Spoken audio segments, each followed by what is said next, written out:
Bonjour, bonjour, bonjour à tous. Est-ce Bonjour à tous. que vous pourriez mettre un petit oui dans le chat si vous entendez bien nos voix, s'il vous plaît? Parfait, merci beaucoup. Alors, bienvenue à ce webinaire. Donc, c'est une formation VitaScience et le thème, c'est enseigner la programmation et l'intelligence artificielle au collège en technologie. Donc, notre intervenant aujourd'hui est Léo Briand, qui est cofondateur et président de VitaScience. Avant de lui laisser la parole, je voudrais juste préciser que l'intervention va durer une quarantaine de minutes et qu'après, vous aurez un temps pour vos questions. Donc, n'hésitez pas à poser toutes vos questions dans le chat à tout moment pendant la présentation. Nous ferons aussi peut-être pendant la présentation quelques petits sondages pour avoir votre opinion. Voilà, je laisse la parole à notre intervenant. Oui, bonjour à tous. Est-ce que vous m'entendez bien également? C'est bon? Ouais. J'ai l'impression que oui, c'est parfait. Bonjour à tous, moi je m'appelle Léo Briand, je suis le fondateur de VitaScience. À mes côtés, j'ai donc Thomas qui va pouvoir et Amandine qui vont pouvoir répondre aux questions dans le chat. Donc n'hésitez pas à tout moment à poser des questions, on sera ravis d'y répondre. Et donc aujourd'hui, l'objectif c'est de vous parler de la programmation et de l'apprentissage de l'IA, notamment à un niveau collège en technologie. À savoir que donc VitaScience a collaboré avec Atier sur les manuels, avec notamment donc les manuels de technologie qu'on pourra vous présenter à la fin de ce webinaire. En attendant, l'objectif c'était de vous présenter donc à peu près à proportion égale une partie sur le codage et une partie sur l'intelligence artificielle. Alors, je ne sais pas du tout si certains d'entre vous connaissent déjà ou non la partie codage ou la partie IA de VitaScience. Est-ce que certains déjà ont déjà utilisé donc la plateforme? Si oui, vous pouvez peut-être mettre un message, ou sinon, vous pouvez écrire oui ou non peut-être dans le chat, juste pour nous signaler si c'est le cas. Comme ça, je pourrais adapter éventuellement le discours en fonction de ceux qui ont déjà utilisé ou non l'outil. Donc, je vois qu'il y a une proportion assez égale de oui et de non pour l'instant. Donc, du coup, je vais faire une présentation qui se veut adaptée à tous. Et bien sûr, n'hésitez pas à m'interrompre ou à poser des questions à tout moment. Je serai vraiment ravi d'y répondre. Donc, pour aller sur le site, la première chose à faire, c'est de se rendre sur le site vitascience.com. Et donc, pour ça, normalement, je suis déjà en train de vous partager l'écran. Je vérifie juste si c'est bien le cas. Est-ce que vous voyez bien mon écran là qui défile? Si quelqu'un peut juste me mettre un oui pour m'indiquer si vous voyez bien l'écran qui se trouve normalement à côté de moi. Oui, ok, parfait. Donc, sur cet écran-là, vous avez différents onglets. Donc, pour accéder à cette page-là, il faut vous rendre sur le site vitascience.com. Donc, je vais vous mettre l'adresse directe, le lien direct dans la fenêtre de Livestorm, dans le chat. Comme ça, vous pourrez directement y accéder si vous souhaitez donc suivre la démonstration en même temps en réel. Donc, pour ça, quand vous êtes sur le site, vous avez différents onglets qui sont disponibles. Programmer, intelligence artificielle, ressources, classes et matériel. Les onglets qui vont surtout nous intéresser aujourd'hui, c'est programmer et intelligence artificielle, les deux premiers qu'on va présenter, et notamment adaptés au niveau de la technologie. Mais les autres onglets sont aussi utiles, donc les ressources, classes et matériel, on va vous présenter tout ça.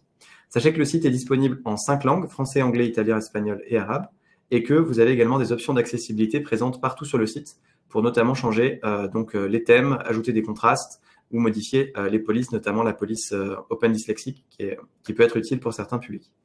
Donc, sans plus attendre, je vous propose qu'on bascule d'abord sur la partie programmée, qui est le premier lien, en cliquant sur le premier onglet.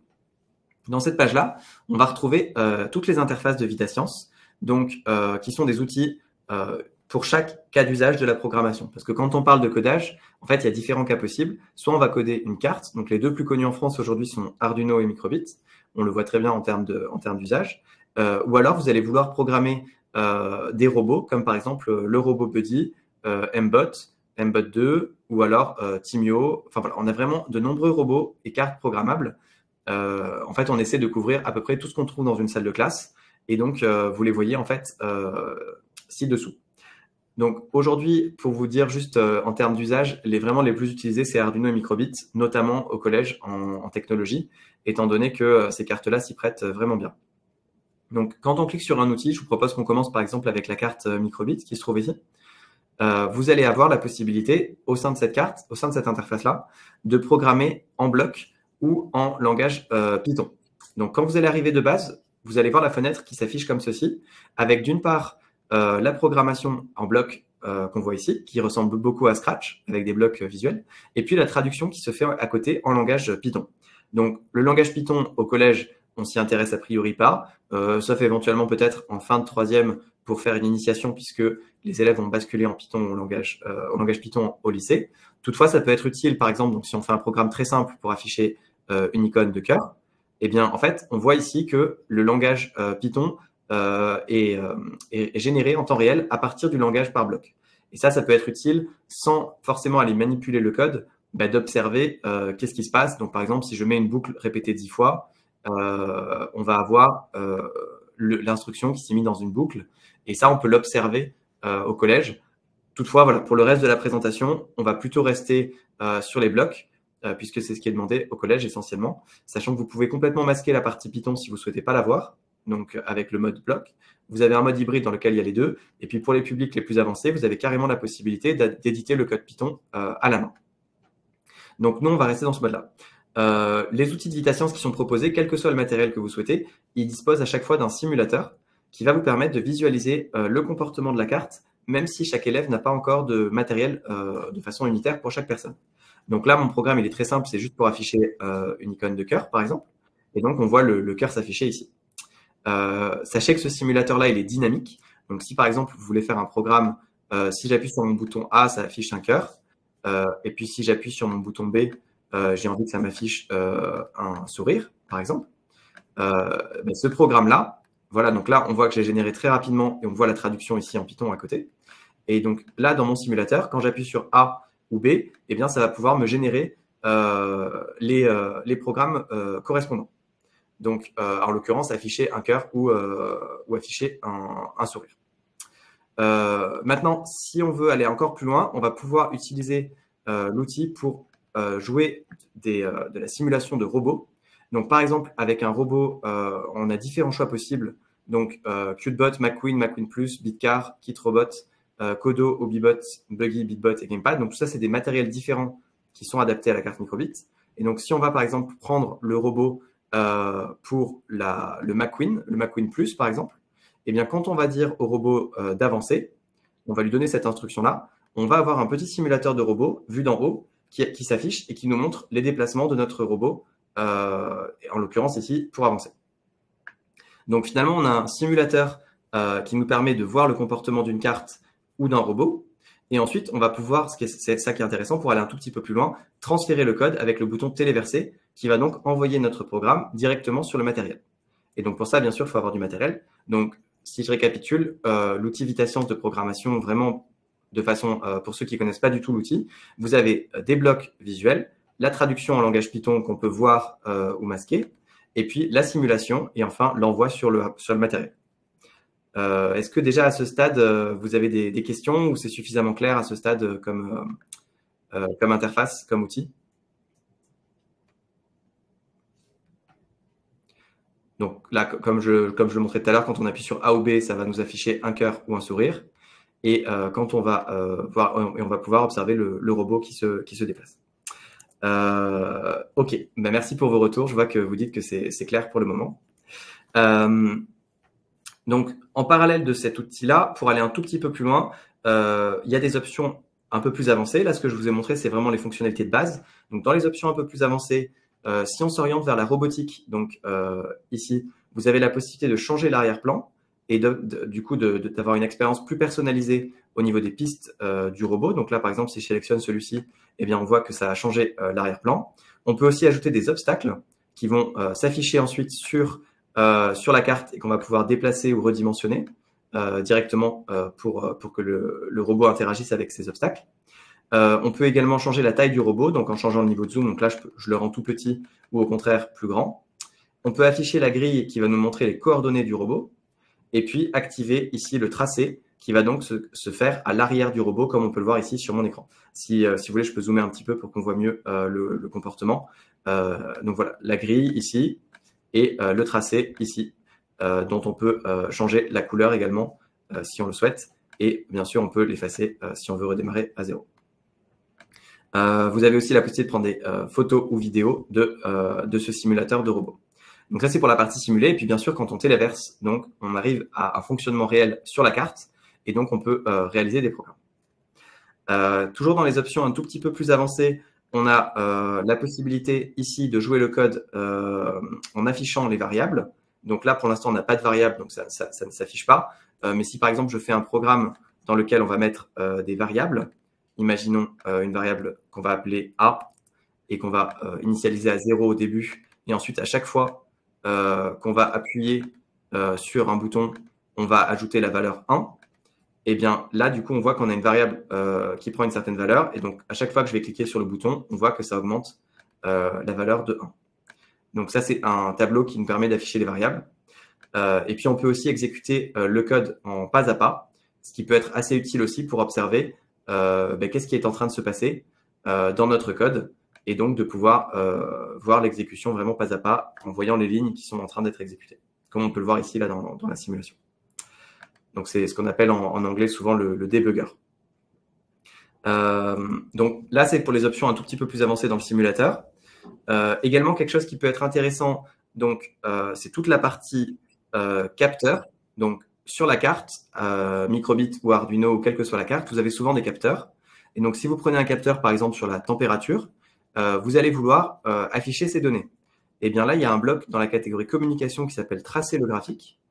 Ce bloc-là, son intérêt, c'est de pouvoir générer donc des données. Donc, la première chose qu'on observe, c'est que quand on a un capteur de température, on a une petite jauge qui nous permet de simuler la température de façon virtuelle.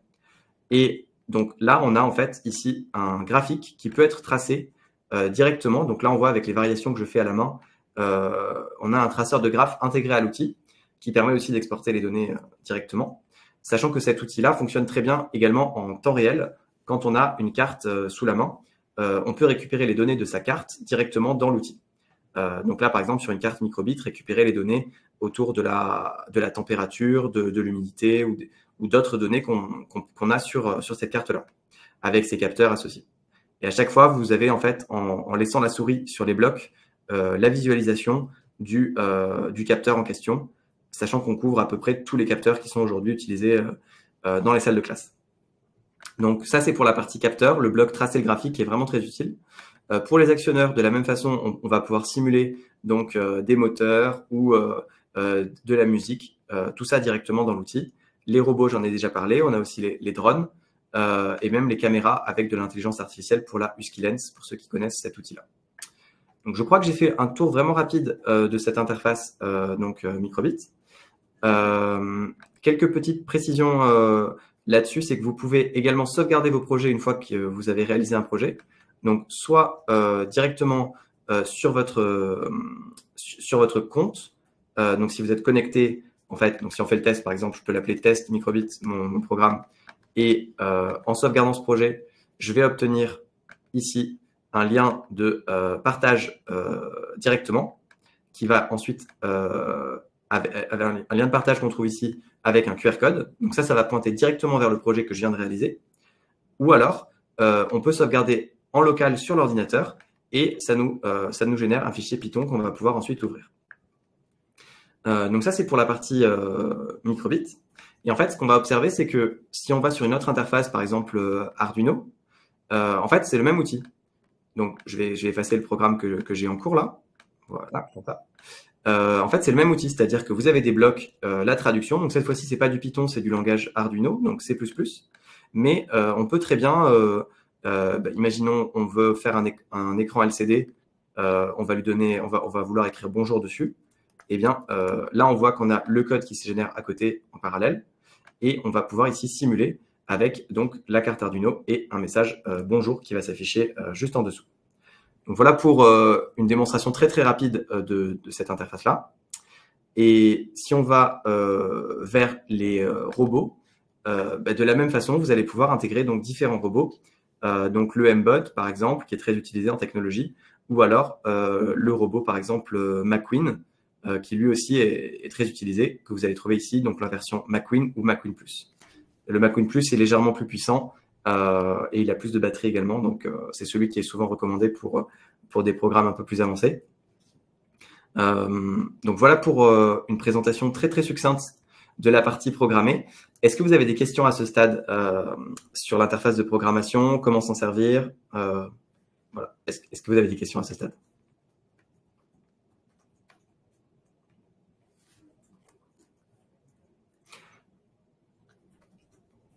Pour l'instant, je vois qu'il y a un message, c'est clair, c'est assez intuitif.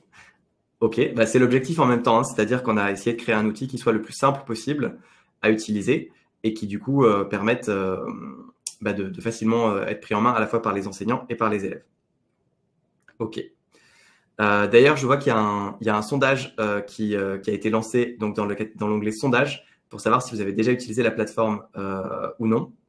Sachant qu'actuellement, il n'y a eu que 4 votes. Donc, n'hésitez pas à rajouter vos votes là-dedans pour qu'on puisse voir en temps réel si vous avez utilisé ou pas. Là, je vois que le nombre de votes augmente, mais on est à peu près sur du 50-50 au niveau des participants à ce stade. Ouais, d'ailleurs, c'est exactement 50-50. Donc, voilà. N'hésitez pas aussi à poser vos questions. Voilà, je vois qu'il y a Anne qui pose la question. Existe-t-il des programmes déjà faits pour s'entraîner? Alors oui, il existe de nombreux programmes déjà faits. Donc, il y a ceux qui sont présents dans le manuel de technologie, mais ça, c'est Marie qui en parlera à la fin du webinaire. Et puis, vous avez également ceux qui sont disponibles dans la catégorie ressources du site Vitascience, qu'on trouve ici. Et dans cette catégorie ressources, vous avez en fait tout un tas de programmes qui sont disponibles, qui sont créés par des enseignants. Donc là, on voit Romain Boutroy, Charlotte Poujol, Marc-André Mercier, ainsi de suite. Et il y a vraiment un peu de tout, entre guillemets. Là, par exemple, on a comment mesurer une éclipse solaire avec Arduino ou avec Microbit, comment mesurer une vitesse, comment utiliser des capteurs 5 volts avec une carte Microbit, ainsi de suite. Et donc, tout ça, ça couvre vraiment de nombreux thèmes. Vous pouvez en fait filtrer sur la partie gauche de l'écran selon le support qui vous intéresse. Donc, si vous voulez que sur Arduino, par exemple, vous allez sélectionner Arduino. Et puis ensuite, vous pouvez régler aussi la difficulté, la langue. Et puis, bien sûr, si vous avez un thème de recherche bien précis, vous pouvez aussi lancer une recherche. Comme par exemple ici, si je tape cerveau moteur, et bien du coup, j'aurai que les ressources qui utilisent un cerveau moteur. Et bien sûr, d'ailleurs, je vous encourage à le faire. Si vous souhaitez contribuer, vous pouvez ajouter vous-même des ressources en ligne. Et il y a tout un tutoriel qui explique comment créer une ressource. Et vous pouvez ensuite donc créer vous-même, partager des contenus sur ce centre de ressources-là. Je ne sais pas si ça répond à la question de Anne. N'hésitez pas à compléter la question. Ah, ben merci. Vous dites que ça répond. Parfait. Stéphane demande également, est-ce que vous allez partager l'enregistrement de la visio? Oui, je crois que c'est le cas, mais je laisse peut-être Amandine ou Marie répondre. Oui, vous allez recevoir un replay en fait automatiquement à la fin du webinaire. Et puis, vous pourrez aussi le retrouver sur le YouTube de Atier. Parfait. Merci Marie. Frédéric demande, vaut-il mieux utiliser Microbit ou Arduino, facilité prix? Alors ça, c'est un long débat et je pense qu'on ne pourra pas trancher. Néanmoins, voilà, moi, pour essayer de défendre un peu les deux cartes qui sont aujourd'hui les deux cartes principales, Arduino, c'est la carte qui est historiquement la plus utilisée, puisqu'elle est arrivée avant Microbit, à peu près 5-6 ans avant, la carte Arduino Uno. Et cette carte-là, elle a énormément de documentation en ligne. C'est clairement celle où il y a le plus de projets clés en main, de séquences pédagogiques, très clairement. Maintenant, son gros inconvénient, c'est qu'elle n'est pas en Python, donc pour le lycée, ça n'ira pas. Mais là, à la limite, pour le collège, ça ne change pas trop. Et son autre inconvénient, c'est qu'elle n'a aucun capteur actionneur intégré. Il faut tout de suite brancher des choses par-dessus, sinon la carte seule n'a pas vraiment d'intérêt. La Microbit, son intérêt, comme j'ai dit, c'est elle permet d'aller en Python, donc de couvrir plutôt le lycée également. Et puis, elle a beaucoup de choses intégrées, donc des capteurs, des actionneurs, une radio. Et ça permet vraiment de faire beaucoup d'activités supplémentaires. Maintenant, il y a moins de documents pédagogiques créés avec Microbit, même si actuellement, ça a tendance à s'équilibrer. Mais comme la carte est plus récente, il y a moins de choses dessus. En termes de prix, c'est à peu près la même chose. Et en termes de facilité de mise en œuvre, c'est à peu près la même chose aussi. Voilà. Donc, je dirais que selon vos prédispositions, voilà. Si vous voulez vraiment quelque chose d'extrêmement facile à utiliser, la Microbit, je pense, est quand même plus simple et plus intégré. Si vous voulez par contre avoir plus de contenu pédagogique, plus de séquences, Arduino aura plus d'éléments. Donc, les deux sont intéressants. Et quelqu'un précise Microbit V2 parce qu'effectivement, il y a une V1 et une V2. Aujourd'hui, la V1, elle est plus fabriquée. Hein. Donc, vous ne pouvez plus vous la procurer. Donc, quand on parle de Microbit, aujourd'hui, on parle forcément de la V2 puisque la V1, elle a été arrêtée. Pour Arduino, il y a la R3 et la R4 qui sont commercialisées. Celle que vous voyez partout, aujourd'hui, c'est plutôt la R3 La R4, c'est une carte plus récente qui vient de sortir, qui intègre notamment le Wi-Fi et le Bluetooth. Mais cette carte-là, pour l'instant, quasiment personne ne l'a pris en main puisqu'elle est très récente. Et donc, quand on parle d'Arduino Uno, en général, on parle plutôt de la version 3. Et puis, n'hésitez pas à compléter, hein, bien sûr, si vous avez des questions. Voilà. Une question de Stéphane également. Est-ce qu'on peut piloter la Wemos D1? Alors, la réponse est oui. Vous avez en fait sur l'outil programmé une interface qui s'appelle ESP32, puisqu'en fait, la Wemos D1, c'est basé sur une carte ESP32, tout comme la Node MCU et la USA, pour ceux qui connaissent ces cartes-là, qui sont toutes des variantes. Donc, quand vous voulez programmer une carte Wemos D1, il vous faut ouvrir cette interface-là. Je vais effacer mon programme en cours, voilà. Et là, ensuite, dans le simulateur, vous allez pouvoir sélectionner le modèle de carte que vous avez. Donc, soit Wemos D1, soit Edu ESP32, avec un shield de Grove ou non. Donc, si je prends la Wemos D1, vous allez avoir donc le visuel de la carte et tous les blocs associés. Pour ceux qui ne connaissent pas la Wemos D1, c'est un peu la même chose qu'une Arduino Uno, mais avec en plus la capacité de faire du Wi-Fi et du Bluetooth, ce qui permet de faire des projets assez sympathiques, notamment pour générer des pages web ou communiquer à plusieurs cartes ou avec un téléphone. Et vous avez de nombreuses ressources pédagogiques, là encore, qui sont disponibles avec cette carte-là. Voilà, je crois que je suis arrivé à bout des questions dans l'immédiat. N'hésitez pas à compléter et je serai ravi d'y répondre. Ce que je vous propose pour qu'on ait le temps de tout voir, c'est qu'on aborde la partie intelligence artificielle. Et comme ça, vous pourrez voir l'autre partie de VitaScience qui, je pense, peut être assez intéressante pour vous. Et donc, pour ça, ça va se trouver dans la catégorie qui s'appelle IA, qu'on voit ici. Donc, IA pour intelligence artificielle, bien sûr. Et là-dessus, quand on va dessus, vous avez différents outils disponibles. Donc, images, son, posture et texte, qui sont les 4 interfaces de programmation disponibles à date. Donc, il y a aussi des webinaires et des tutoriels qui sont disponibles en dessous. Hein, je vous laisserai découvrir ça. Donc, le plus simple et le plus amusant, à mon avis, c'est l'onglet Images, le premier onglet du site. Quand vous cliquez dessus, vous allez arriver sur une interface de programmation. Je vais revenir à la version vierge, voilà, comme ça, qui permet d'entraîner une intelligence artificielle. Donc, c'est vrai que l'IA, on en parle beaucoup en ce moment, mais on n'a pas tous forcément déjà testé et encore moins eu l'occasion d'entraîner une IA soi-même. Là, l'idée, c'est de reprendre un peu les choses en main et de revenir aux fondamentaux de l'IA pour entraîner soi-même sa propre intelligence artificielle. Donc, la première chose à savoir, c'est que l'intelligence artificielle, on en parle souvent au singulier. En réalité, il y a plein d'IA qui existent. Il y en a qui vont servir à générer du texte, donc c'est ChatGPT par exemple, ou alors à détecter des images. Donc là, c'est vraiment ce qu'on va faire ici, c'est détecter des images, donc de la reconnaissance d'images. Mais il y a aussi plein de choses. On peut générer des images, on peut détecter du son. Et vraiment, il y a énormément de cas d'usage possibles. Donc, quand on parle de l'IA, en fait, on devrait plutôt parler au pluriel. Donc, ici, pour commencer, la première chose à faire, c'est de créer des catégories d'images. On va pouvoir en créer plusieurs qui vont donc refléter ce qu'on va vouloir détecter. Et donc, pardon, pour détecter ça, pour définir ces catégories-là, il va falloir trouver des idées sur qu'est-ce qu'on veut détecter. Donc, ça peut être détecter si la personne qu'on voit, c'est plutôt un homme ou une femme, si on voit plutôt un objet X ou Y, si on voit un fruit, par exemple, ou des légumes, si on voit des émotions ou des signes de la main bien distinctifs. En fait, il y a plein de cas d'usage possibles et les élèves, en général, ont vraiment beaucoup d'imagination. Celui qu'on observe le plus en ce moment, c'est le tri des déchets. Donc, on va pouvoir créer, par exemple, des catégories recyclables ou non recyclables et du coup, avoir une intelligence artificielle qui va être capable de nous dire si ce qu'elle voit est recyclable ou non. Donc là, je vais faire avec ce que j'ai sous la main. En l'occurrence, j'ai un verre de café et un téléphone. Voilà, donc ça va pas être extrêmement original, mais voilà. Donc, la première chose qu'on va faire, c'est alimenter avec des images la première catégorie café. Pour ça, soit on prend des photos avec sa caméra, comme on le voit ici, soit on va pouvoir mettre des images qui viennent d'un jeu de données. Et en l'occurrence, on fournit de nombreux jeux de données qui sont librement utilisables puisque c'est des images libres de droit. Donc, par exemple, des fruits, des oiseaux, des motos, des camions. Voilà. C'est vraiment pour trouver de l'inspiration. Une autre chose qui est assez utile, par exemple, c'est de détecter des panneaux de signalisation pour que vos robots détectent les panneaux de signalisation ou ce genre de choses. Voilà, c'est un peu d'inspiration. Donc, là, ici, on va faire, comme je l'ai dit, café. Donc, pour ça, je vais prendre des photos de mon verre de café en essayant, si possible, de faire varier un petit peu l'angle et la prise de vue. Donc là, j'ai pris 7 images que vous voyez ici. Ces 7 images, on peut les zoomer et puis on peut également les supprimer si elles ne nous conviennent pas en cliquant sur la petite croix en haut à gauche. On va faire pareil avec un téléphone, comme on voit ici. Hop, voilà. Et donc, en lançant la détection en faisant des prises d'image, comme on le fait ici, on va avoir donc du coup une autre catégorie qu'on va appeler téléphone, avec cette fois-ci 9 images. Le nombre d'images n'a pas vraiment d'importance. En général, il en faut un certain nombre pour que l'IA puisse vraiment s'entraîner correctement, mais on n'est pas obligé d'en mettre des centaines non plus, hein, quelques images suffisent.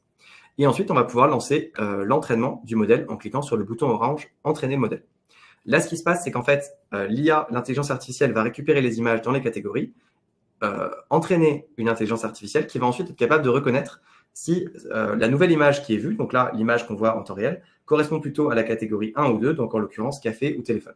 Donc si on fait le test ensuite, on va pouvoir mettre le téléphone, et ça, on va voir que ça détecte effectivement que c'est un téléphone. Et puis si je mets cette fois-ci mon café, il va nous dire que c'est du café. Maintenant, si on met rien, eh bien, on voit que on va plutôt je suis plutôt catégorisé comme téléphone. Alors ça, c'est un peu curieux parce que du coup, clairement, c'est pas un téléphone qu'on voit sur l'écran là. Et en fait, c'est parce que probablement que dans les jeux d'entraînement, l'image dans laquelle on me voit le plus, eh ben, c'est probablement celle-ci, qui est une image qu'on a catégorisée dans la rubrique téléphone. Donc, pour corriger ça, on pourrait mettre une dernière catégorie qu'on va appeler rien, par exemple, dans laquelle on va prendre des images où il n'y a ni le téléphone, ni le café. Et du coup, on va pouvoir réentraîner le modèle pour que cette fois-ci, il soit capable de reconnaître quand j'ai rien. Donc là, en l'occurrence, on voit que c'est la catégorie rien qui est en premier. Quand je mets mon téléphone ou quand je mets mon café. Et donc, on se retrouve avec une IA qui détecte dans quelle configuration on se situe. Ce qui est intéressant avec cet outil-là également, c'est qu'on va pouvoir afficher ce qu'on appelle les zones d'influence. Donc, avec le bouton qui se trouve ici, vous pouvez montrer quelle est la zone de l'image qui a eu le plus d'impact. Et donc là, on voit que quand c'est le café, c'est le haut du verre du café qui a eu le plus d'impact dans la détection pour dire que là, ce qui est vu, c'est du café. Si on prend une autre catégorie, bien sûr, voilà, ça nous permet de voir la zone de l'image qui a eu le plus d'impact. Et ça, c'est très utile pour détecter les biais. Donc, quand on parle de biais en intelligence artificielle, on parle de la façon dont on a entraîné le modèle d'intelligence artificielle, que les images, en fait, en entrée, ont des problèmes qui se répercutent ensuite sur la sortie. Donc, je vais prendre un exemple très concret. Si on entraîne une IA pour reconnaître des hommes et des femmes, si on s'amuse à mettre que des femmes aux cheveux longs et des hommes aux cheveux courts, eh bien, en fait, une femme aux cheveux courts ou un homme aux cheveux longs sera reconnu de la mauvaise façon. C'est-à-dire qu'une femme aux cheveux courts sera reconnue comme un homme et un homme aux cheveux longs sera reconnu comme une femme, puisqu'on aura entraîné, en fait, notre IA à reconnaître des caractéristiques, à savoir la longueur des cheveux, qui ne sont pas représentatives, en fait, de la population. Et ça, c'est ce qu'on appelle des biais. Et donc, ce qu'on voit avec cet outil-là, c'est qu'on peut très facilement entraîner une intelligence artificielle et également montrer la notion de biais dont on parle beaucoup avec l'IA. Mais là, on peut vraiment l'illustrer de façon très concrète en cours, adapté à des élèves. Je vais reprendre rapidement le fil des questions pour voir où on en est. Donc, il y a Mohamed qui demandait est-ce qu'on peut utiliser cette plateforme pour programmer MBot? Donc, Amandine a répondu que oui, je confirme, c'est bien le cas. Les interfaces sont toutes disponibles, Amandine a mis le lien. Et puis Anne demandait la caméra est indispensable pour montrer les images. Non, vous pouvez fonctionner entièrement sans caméra. Donc pour ça, en fait, vous allez charger les images avec le bouton qui se trouve ici, qui vous permet de charger les images depuis votre ordinateur. Donc là, par exemple, si j'ai envie, je peux supprimer mes catégories et puis en ajouter une nouvelle dans laquelle je vais aller chercher des images de mon ordinateur. Donc par exemple, est-ce que j'ai une image sur mon bureau? Visiblement, j'ai pas beaucoup d'images. Hop, j'essaie d'en trouver une quand même. Voilà, là j'ai une image et donc j'ai chargé cette image-là comme étant la première catégorie. Donc on peut faire pareil une deuxième catégorie ensuite dans laquelle on va charger une autre image. Voilà, là j'ai une autre image. Ensuite, on peut entraîner le modèle et ensuite, ici, on va pouvoir charger une image, donc par exemple celle-ci, et il va nous dire si ça correspond plutôt à la catégorie 1 ou 2. Donc on peut tout faire sans la webcam en fait. C'est juste que là, pour la démo, je trouvais ça plus interactif de le faire avec la caméra directement. Merci pour la question. Une précision importante, c'est que toutes les données donc d'entraînement, toutes les images, tout ce qu'on a vu là, reste entièrement sur l'ordinateur pendant la phase d'entraînement et d'utilisation. Donc, il n'y a pas de transmission sur Internet, ce qui répond à l'enjeu de RGPD qu'on a souvent sur l'intelligence artificielle. Maintenant, il y a deux choses qu'on peut faire pour aller un petit peu plus loin. La première, c'est visualiser le réseau de neurones pour comprendre comment tout ça fonctionne. Et la deuxième, c'est d'aller utiliser cette intelligence artificielle dans un programme. Donc, pour voir la première partie, visualisation du réseau de neurones, vous allez pouvoir cliquer sur ce bouton-là et ça va vous montrer, en fait, comment fonctionne le réseau de neurones de l'intérieur.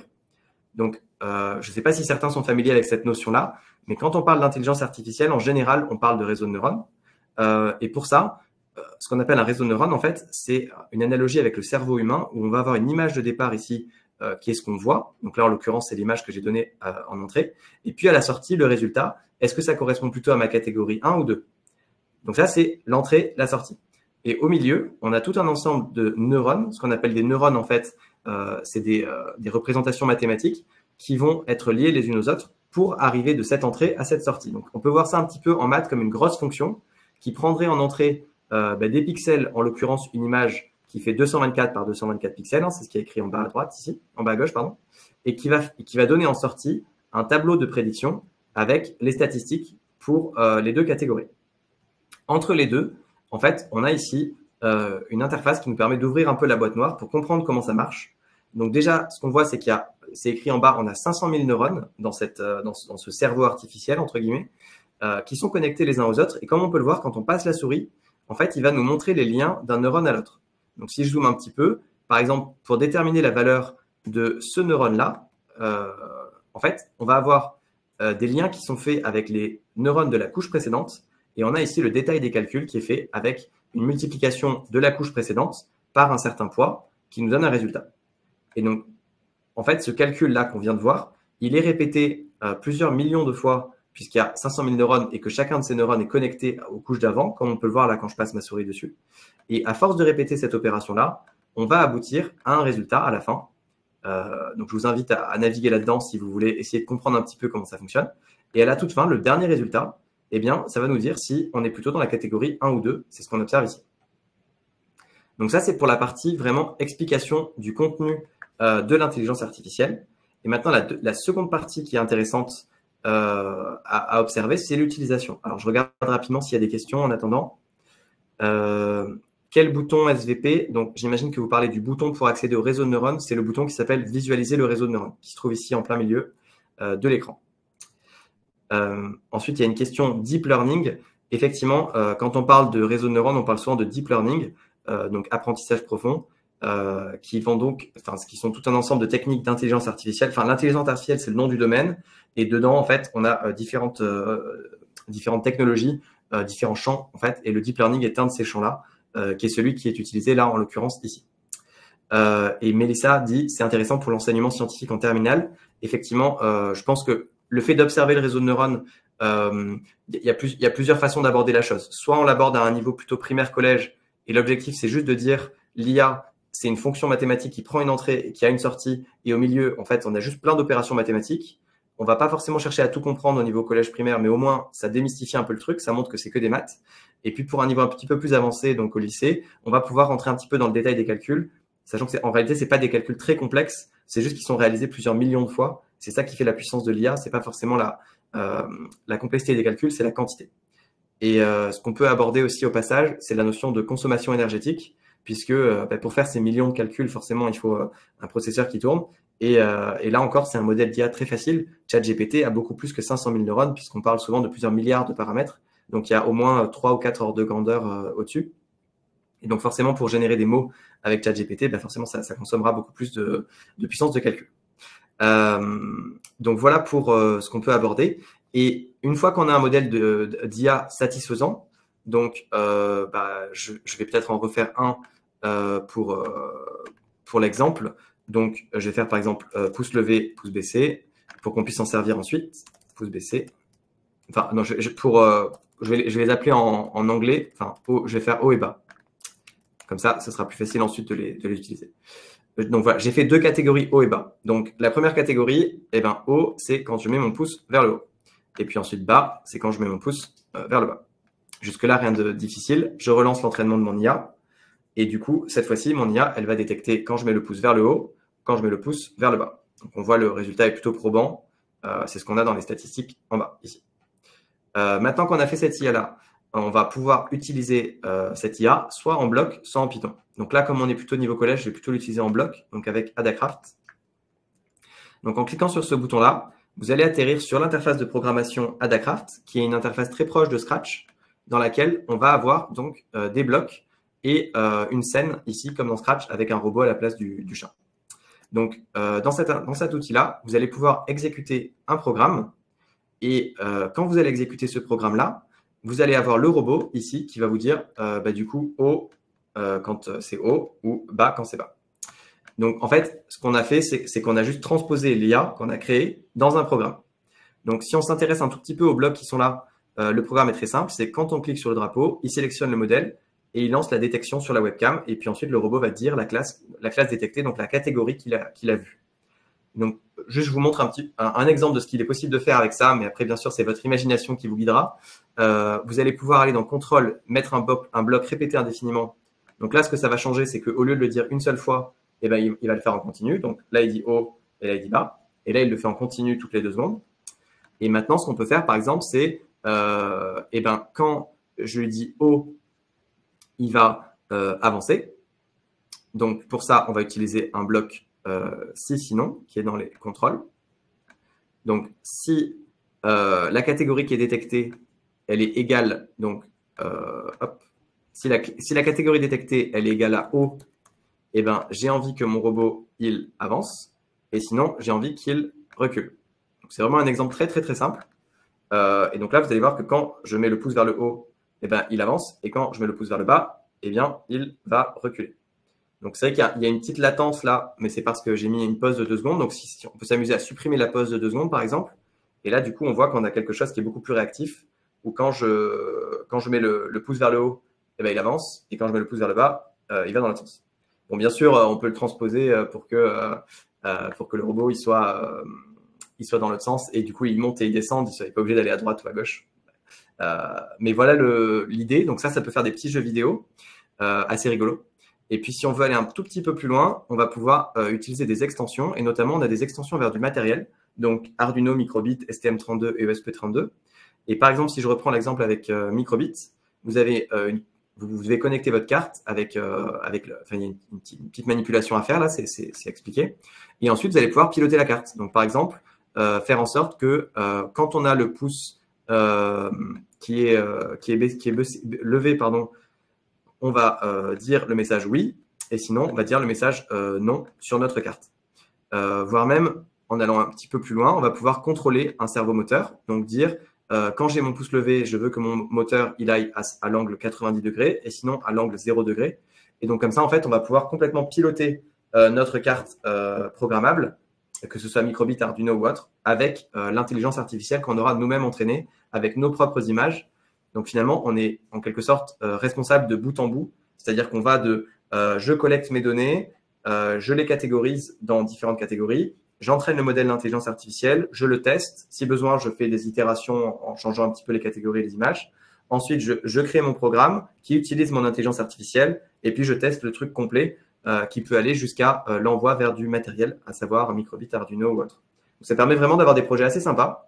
Et je vais laisser Marie juste après vous présenter justement quelques idées de projets qui sont disponibles dans le manuel Hatier. Est-ce que Marie, tu veux que je continue un tout petit peu à présenter l'IA sur le texte ou alors on en reste là et je te laisse faire une transition? Oui, tu peux montrer le texte. Ça marche. Il y a une question supplémentaire de Anne. Pas de webcam en classe. On remplace le bloc lancer la détection de l'image par. Alors oui, effectivement, s'il n'y a pas de webcam dans la classe, vous pouvez utiliser dans le IA image, dans la catégorie là, lancer la détection sur un fichier ou une URL. Et donc là, il vous faut soit mettre un fichier, soit mettre une URL. Donc l'URL, c'est une image qui est hébergée sur Internet. Ou alors le fichier, vous avez un bloc ici qui va demander à l'IA d'ouvrir. Donc voilà, concrètement, il vous faut utiliser ce bloc-là. Donc demander à ouvrir un fichier et ensuite lancer la détection sur le fichier qu'on a ouvert. Donc si j'exécute ce programme-là, on voit ici qu'il y a le robot là qui est là, attends, je vais le décaler, voilà. Il nous dit sélectionner un fichier à ouvrir, hein. Enfin on peut l'écrire en français, hein. Sélectionner un fichier. Voilà. Donc là, le robot, il va nous dire sélectionner un fichier. Et quand je clique là, je peux insérer un fichier. Donc par exemple, celui-là, valider. Et ensuite, du coup, l'IA a détecté que c'était la... Enfin, et ça a lancé l'algorithme. Donc on a vu le robot avancer d'ailleurs. Je ne sais pas si ça répond à la question, Anne, mais on peut le faire complètement sans caméra si on le souhaite. C'est juste que là, pour la démo, encore une fois, c'est un peu plus interactif avec mon petit pouce en live. Dans le dernier code, comment le téléverser sur la carte microbit? Donc, en fait, il vous faut simplement cliquer sur l'extension microbit qui se trouve dans les extensions en bas. Et quand vous allez faire ça, vous allez avoir ici un tout petit tutoriel. Donc, d'abord, ça va vérifier si votre navigateur est compatible ou pas, parce que il y a que certains, enfin, Firefox n'est pas compatible, les autres le sont. Et ensuite, il vous faut télécharger un petit fichier sur votre carte microbit. Là, il suffit de cliquer sur le bouton et ça va vous avez les instructions. Et puis ensuite, il vous faut connecter la carte à votre navigateur et puis ça va fonctionner tout de suite. Si vous n'y arrivez pas, il ne faut pas hésiter à nous questionner. On sera ravis de répondre à vos questions. Je vois qu'il y a une question de Mohamed sur est-ce qu'on peut utiliser le micro? Effectivement, oui. Pour ça, vous allez devoir utiliser l'intelligence artificielle sur le son. En fait, c'est exactement la même chose, sauf qu'à la place des images, c'est des sons. Et donc, typiquement, vous pouvez reconnaître. Donc là, j'avais fait un modèle, par exemple, qui reconnaît si on dit bonjour ou merci. Ou alors si on dit bruit de fond. Et donc là, on a des enregistrements sonores. Donc, voilà, je ne sais pas si vous m'avez entendu, mais je disais bonjour. Et là, merci. Voilà. Et donc, cette IA-là, elle va reconnaître si on dit plutôt un mot ou un autre, ou alors tel bruit ou tel autre bruit. Et de la même façon, on peut l'utiliser ensuite en bloc ou en Python. Et puis, on en a une autre aussi sur les postures. Et donc, les postures, concrètement, c'est la même chose que les images, sauf que vous avez des détection automatique qui est faite sur les ligaments, donc sur les liens de la personne. Alors, attendez, là, j'ai l'impression qu'il n'arrive pas à ouvrir. C'est bon. Donc, je ne sais pas si vous voyez, en fait, ça crée, je vais zoomer un peu, ça crée des liens au niveau des bras, des épaules et de la tête, ce qui va permettre de mieux détecter les personnes humaines. Et donc, ça peut être utile, par exemple, en éducation physique et sportive pour détecter la position de certaines personnes. Voilà, en fait, c'est une IA un peu plus spécialisée, celle sur les postures, pour les êtres humains. Mais c'est la même idée que l'interface sur l'image. Voilà. Et donc, la dernière outil que je voulais vous montrer, c'est l'outil sur le texte. Si on a le temps. Par contre, là, comme on a répondu à quelques questions, je vais peut-être présenter et puis on y reviendra si on a le temps. Très bien, ça me va très bien. Je laisse la main. Merci. Bonjour à tous. Donc effectivement, comme Léo disait, dans le manuel de technologie 5e ATI, vous trouvez à la fois donc une page dédiée sur VitaScience et puis bien évidemment dans le manuel des propositions d'activités. Donc alors on va vous mettre un petit sondage justement pour voir si vous avez reçu. Donc ce manuel, soit vous l'avez reçu dans votre casier si vous êtes inscrit sur le JDEC, soit vous avez peut-être reçu la newsletter qui vous permettait d'accéder au feuilletage. Donc là, je suis sur le feuilletage en ligne. Vous reconnaissez éventuellement la couverture. Donc si dans ce manuel ou dans le feuilletage, vous allez sur les pages de début, là, ce qu'on appelle la garde avant, vous avez ici la présentation de l'ensemble des ressources numériques et vous avez une adresse courte qui vous permet d'accéder directement donc à la page dédiée VitaScience ATI. Cette page, elle se présente comme ça. Vous avez des espaces de création libre.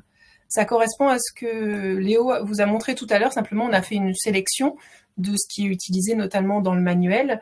Et puis, c'est des espaces dans lesquels vous êtes directement dans la configuration qui nous paraissait adaptée, c'est-à-dire le mode bloc et puis le simulateur qui est ouvert. Maintenant, si vous cliquez sur le manuel, pour l'instant, il n'y a que le chapitre 4 qui est disponible, mais d'ici quelques semaines, il y aura la totalité du manuel. Vous pouvez sélectionner le chapitre et puis l'exercice ou l'activité qui vous intéresse. Donc là, par exemple, ce qui se passe quand on clique sur la séquence A, l'exercice 5, page 69. Donc, si je reviens sur le manuel, ici, ça correspond donc à cet exercice-là. Donc, c'est un exercice où on demande à l'élève de créer à partir d'un algorithme un programme qui permet de faire fonctionner une lampe à détection. Voilà, donc là, j'ai pu y accéder par le menu déroulant. Mais si je regarde dans le manuel, j'ai également un picto qui est imprimé dans la version papier, sur lequel c'est écrit donc atier-clic.fr/24T5-069B. Et donc ici, si je tape cette adresse dans mon navigateur, 24T5-069B, bah, je vais retomber aussi directement, ce qui permet aux élèves d'accéder directement à la bonne interface sans avoir à la chercher, où on va retrouver l'énoncé qui lui est redonné, et puis l'activité à faire dans laquelle on a proposé en fait déjà des blocs qui vont permettre à l'élève, voilà, c'est une petite aide pour la réalisation du programme. Et puis comme Léo le montrait tout à l'heure, il y a le simulateur, donc même si vous n'avez pas le matériel, l'élève il peut voir ce que ça donne sur la carte microbit dans ce cas de figure. Voilà, grâce au simulateur. Après, bien sûr, vous pouvez téléverser et faire vraiment l'activité en vrai. Donc voilà, là, vous avez des exercices. Donc ici, c'est du microbit. Par rapport à ce qu'on a proposé tout à l'heure, il y a aussi dans ce chapitre des programmes à réaliser pour les robots McQueen. Donc dans ce cas-là, vous avez la possibilité de choisir entre McQueen V1 ou McQueen V2. Et puis, il y a également une proposition d'activité d'intelligence artificielle. Donc, comme le montrait Léo, ici, c'est la partie image qui a été utilisée avec donc des feuilles de chêne ou des feuilles de tilleul, et puis permettre à l'élève de, voilà, à la fois d'entraîner le modèle et puis de le tester ensuite, de le faire fonctionner. Alors, bien sûr, vous pouvez le faire avec d'autres objets. C'était qu'une proposition. Ça permet de comprendre en amont, avec l'idée de la classification et une clé de détermination des arbres, ce qui permet éventuellement de catégoriser et de comprendre que c'est plutôt une feuille de chêne ou une feuille de tilleul. Et puis, à la fin du chapitre, il y a une tâche finale qui, elle, va montrer, donc la dernière partie qu'a montré Léo, va mettre en œuvre à la fois le mélange programmation et intelligence artificielle. Ici, donc, on a une prothèse de doigt, et le doigt va se lever, se replier lorsqu'on va lui présenter tel ou tel type d'objet. Donc là, nous, on vous a proposé quelque chose avec des trousses et des crayons, qui sont des choses que vous avez facilement dans votre classe.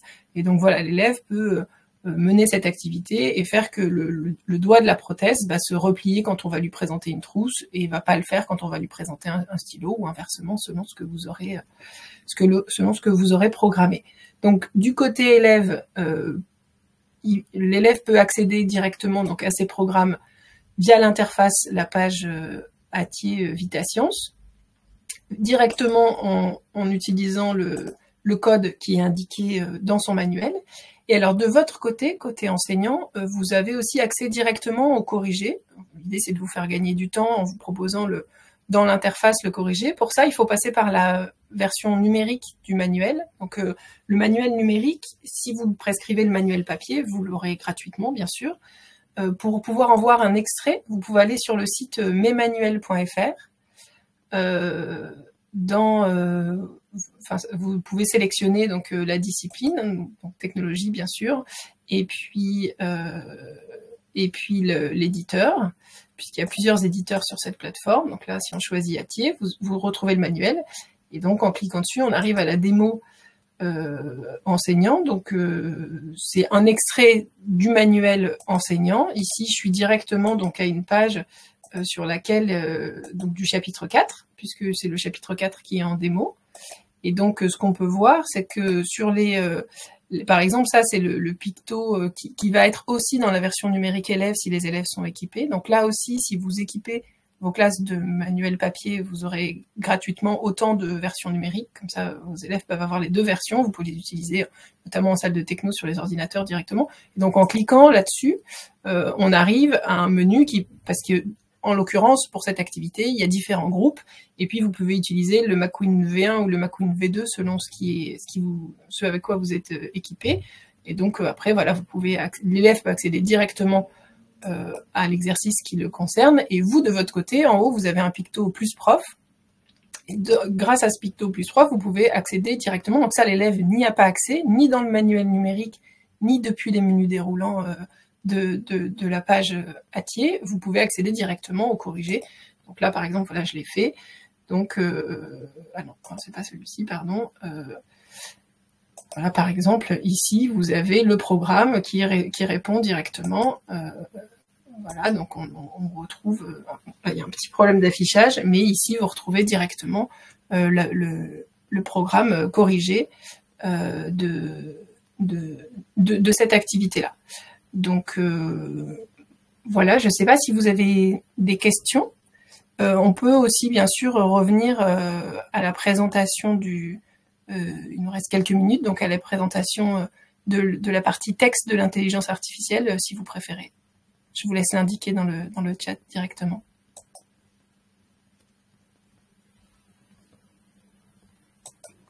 Merci Marie.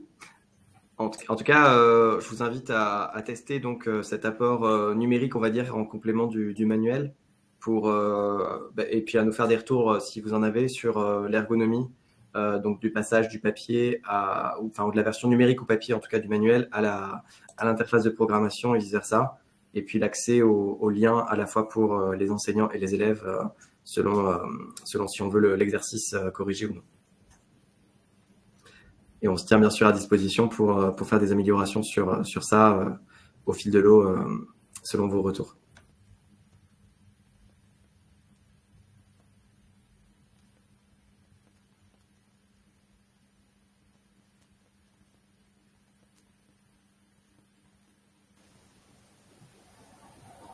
Ah, il y a une question qui arrive. Ouais, donc il y en a une question. La carte doit-elle obligatoirement être connectée au PC pour faire fonctionner en IA? Alors oui, effectivement, c'est le cas aujourd'hui. C'est-à-dire que la carte microbit, quand vous la codez avec l'interface microbit dédiée, vous créez un programme qui ensuite, lui, est autonome. Donc, vous pouvez débrancher ensuite la carte et ça fonctionne tout seul. En revanche, quand vous voulez faire fonctionner avec l'IA, l'IA, elle tourne sur le navigateur. C'est ce qu'on a vu tout à l'heure. En fait, l'IA, elle tourne dans l'ordinateur. Elle tourne pas sur la carte microbit. Et donc, la carte microbit doit être en permanence connectée pour recevoir les ordres qui sont associés à l'IA. Toutefois, il y a une astuce si vous voulez faire des projets un tout petit peu plus évolués qui nécessitent une carte qui soit débranchée, c'est d'utiliser la radio de la microbit. Donc ça, j'ai vu pas mal de projets faire ça. Donc, imaginons un scénario très simple, c'est vous avez l'ordinateur qui est capable de détecter par exemple ça ou ça, donc pouce levé, pouce baissé. Ensuite, avec Adacraft, vous allez pouvoir envoyer à une carte microbit qui est connectée donc une instruction, en l'occurrence d'envoyer un message radio. Le message radio, ça peut être up ou down, ou enfin haut ou bas. Et ensuite, il y a une autre carte microbit qui est située à côté, qui est connectée en radio. Elle reçoit haut ou bas, donc elle reçoit la reconnaissance visuelle, et ensuite elle peut générer une action. Donc par exemple, on peut piloter avec ça, on peut piloter un robot à distance, par exemple. Donc bien sûr, le robot, s'il reste branché avec un câble USB, c'est pas très rigolo, il va rapidement être limité. Mais donc, on pourrait dire qu'il y a une carte qui sert d'émettrice, qui va recevoir les ordres de Adacraft et qui va les renvoyer en radio, et puis une autre carte qui est sur un robot. Et cette carte-là, elle va donner les instructions au robot d'avancer ou de tourner à droite ou de reculer en fonction de ce qu'on a détecté sur la carte. Donc ça nécessite par contre deux cartes. Et avec Arduino, ça fonctionne pareil. Hein. Ce que je viens de dire là sur Microbit pourrait aussi fonctionner avec Arduino. Il faudrait juste avoir un petit module de communication, donc soit un module radio, soit un module Bluetooth, soit un module Wi-Fi sur son Arduino, qui pourra du coup faire passer les ordres d'une Arduino à une autre. Donc, on peut tout à fait avoir, par exemple, un M-Bot ou un Arduino, un robot avec Arduino, enfin n'importe quel type de robot qui soit piloté avec une intelligence artificielle grâce à ça. Après, pour aller un tout petit peu plus loin, l'idéal, ce serait que l'intelligence artificielle tourne sur la carte elle-même, sur le robot lui-même. Ça, aujourd'hui, les cartes sont pas assez puissantes, sauf les cartes de dernière génération. Et notamment, en ce moment, on travaille avec ST Microelectronics, donc un fabricant franco-italien de cartes, pour faire une carte qui intègre une intelligence artificielle embarquée. C'est-à-dire que cette fois-ci, l'IA, elle tourne pas sur l'ordinateur, elle tourne sur la carte. Et donc, on pourrait très bien imaginer un robot qui intègre cette carte-là et qui va prendre des photos et qui va se repérer dans l'espace. Par exemple, quand il va voir un panneau stop, il va pouvoir s'arrêter. Et ça, l'intelligence artificielle tournerait sur le robot et pas sur l'ordinateur avec une communication. Mais pour faire ça, il faut avoir une carte suffisamment puissante et Arduino Microbit le sont pas. Je vois que Marie propose effectivement le lien vers le spécimen pour ceux qui sont intéressés. Lilian complète en disant « C'était l'idée de départ d'un véhicule autonome ». Oui, tout à fait. Ben, soit vous avez un véhicule pseudo-autonome qui en fait a besoin d'un ordinateur pour analyser les images qu'il va voir, quoi. Donc ça, c'est pseudo-autonome, on pourrait dire. Soit vous voulez vraiment un véhicule autonome à 100%, auquel cas il faut une carte suffisamment puissante pour faire tourner l'IA dessus. Et là-dessus, pour information, donc on travaille sur le sujet et on va sortir prochainement. Si vous restez si vous suivez l'actualité de VitaScience via la newsletter ou via les réseaux sociaux, vous verrez, on va parler de ça un peu avant l'été, là, donc d'ici un mois à peu près, pour parler justement de cette idée-là d'IA intégrée sur une carte. Anne demande, pour bénéficier de toutes ces ressources, il faut se créer un compte sur VitaScience. Est-ce que vous pouvez préciser de quelles ressources vous parlez, Anne? Parce que donc, si ce sont les ressources ATIE, non. Ça sera accessible depuis le manuel et depuis la page ATIE du manuel. Et vous n'avez pas besoin de vous inscrire. En revanche, je laisserai Léo répondre pour les ressources que vous avez montrées tout à l'heure. Non plus, en fait. Non plus. Non, c'est accessible librement pour les utilisateurs. Donc, vous pouvez y accéder même sans avoir de compte. Le compte, il vous permettra de sauvegarder vos projets, comme on l'a vu tout à l'heure, pour générer un QR code de partage et un lien de partage. Donc, on va dire que vous pouvez tout tester sans compte.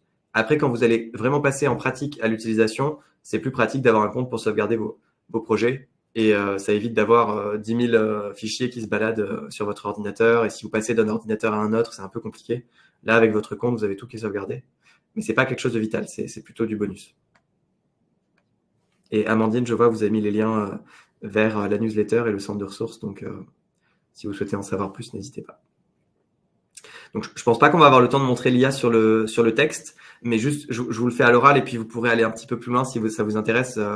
On pourra vous mettre une vidéo d'accompagnement. Mais en gros, ça permet d'utiliser ChatGPT, Mistral ou les autres modèles de langage qui sont disponibles en voyant comment ça fonctionne de l'intérieur, c'est-à-dire les probabilités de chaque mot, et ensuite en intégrant les modèles d'IA dans Adacraft ou dans Python pour avoir, par exemple, un robot qui parle en générant du texte ou des choses comme ça. Voilà, donc, j'en dis pas beaucoup plus, mais ça, vous pourrez le tester. Et puis, je précise qu'on est en train de travailler sur une toute nouvelle interface, celle-ci qui n'est pas encore publique, qui permettra de générer des images. Donc, peut-être que certains ont déjà joué avec ce genre d'outil qui permet de générer des images à partir d'une description textuelle. Et donc là, ce sera l'occasion de voir un peu comment ça marche. Si vous voulez, je peux même vous montrer une petite démo, mais cette fois-ci en vidéo de cet outil-là, si ça vous intéresse, de voir comment ça fonctionne cet outil-là.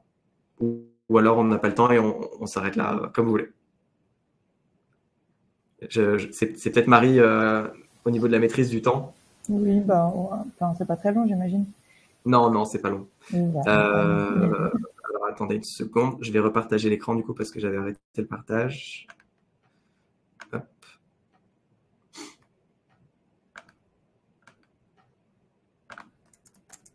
Donc ici, hop. Voilà. Donc ici, je ne sais pas si vous voyez bien mon écran. Je vais mettre en grand. On le voit correctement, Marie? Je n'ai pas le retour, moi. Oui, on voit bien. Ok, parfait. Donc en fait, c'est une interface dans laquelle vous pourrez régler quelques paramètres, notamment la taille de l'image que vous souhaitez générer, ainsi que définir l'image, donc donner la description. Donc là, en l'occurrence, on demandait de créer une crème glacée. Et en fait, on pourra voir la génération de l'image, donc en passant d'un flou total à une interface, enfin à une image complète. Donc en l'occurrence, une image de crème glacée, puisque c'est ce qu'on a demandé. Et donc l'idée, ce sera de pouvoir donc expliquer le fonctionnement de cette génération-là d'images, mais aussi de pouvoir se servir de cette image-là, notamment pour s'en servir comme personnage dans Adacraft et de pouvoir ainsi se servir de l'image qu'on a générée dans un programme. Donc, à la place du petit robot qu'on a vu tout à l'heure dans Adacraft, on pourra avoir des personnages générés par l'IA. Donc, voilà, ça va arriver bientôt sur la plateforme. En complément de l'IA, donc parce qu'aujourd'hui, on a vu donc l'IA qui permet de détecter des images, dont on peut se servir sur plein de cas d'usage, celle pour détecter des sons, dont j'ai parlé tout à l'heure, et les postures. Et là, on viendra ajouter du coup, il y a déjà l'IA pour générer du texte, et puis là, il y a celle pour générer des images. Donc, ça va faire finalement plusieurs cas d'usage d'intelligence artificielle, mais toujours à la portée d'élèves de collège ou même de primaire pour le cycle 3 en CM1, CM2. Donc, en tout cas, j'espère que ça vous a donné envie d'en découvrir plus. Je pense qu'on n'a pas été complètement exhaustif sur une heure pour présenter tout, mais au moins, vous avez un aperçu des deux grandes branches de VitaScience, donc la programmation et l'IA. La programmation avec à peu près tout le matériel qu'on retrouve dans une salle de classe et à la fois les blocs et le Python, donc tout niveau et la simulation. et puis l'IA avec différentes IA qui sont proposées. Donc l'IA au pluriel, on pourrait dire, pas au singulier, et la possibilité d'entremêler l'IA et la programmation pour faire des projets un tout petit peu plus aboutis, qui notamment vont lier les deux. Maintenant, c'est à vous de jouer, et je vous invite donc à prendre en main la plateforme. Il y a plein de ressources en fait pour se lancer dans le manuel, hein, donc c'est aussi l'intérêt de cette collaboration entre ATI et VitaScience, de pouvoir mettre le pied à l'étrier à un maximum d'enseignants sur ces sujets-là. Et puis bien sûr, s'il y a des questions, on se tient à disposition pour y répondre. Et je laisse à Marie les mots de la fin. Merci beaucoup Léo, c'est très clair. Merci Marie. Moi, je vais juste vous préciser que vous allez recevoir le replay par email juste après la fin du webinaire. Donc, n'hésitez pas à le partager à vos collègues qui n'ont pas pu venir. Et vous le retrouverez aussi sur la page YouTube d'ATI. Donc voilà, n'hésitez pas à aller le regarder aussi sur YouTube. Voilà, sur ce, je vous souhaite une très bonne soirée déjà. À bientôt, au revoir. À bientôt. Au revoir, très bonne journée.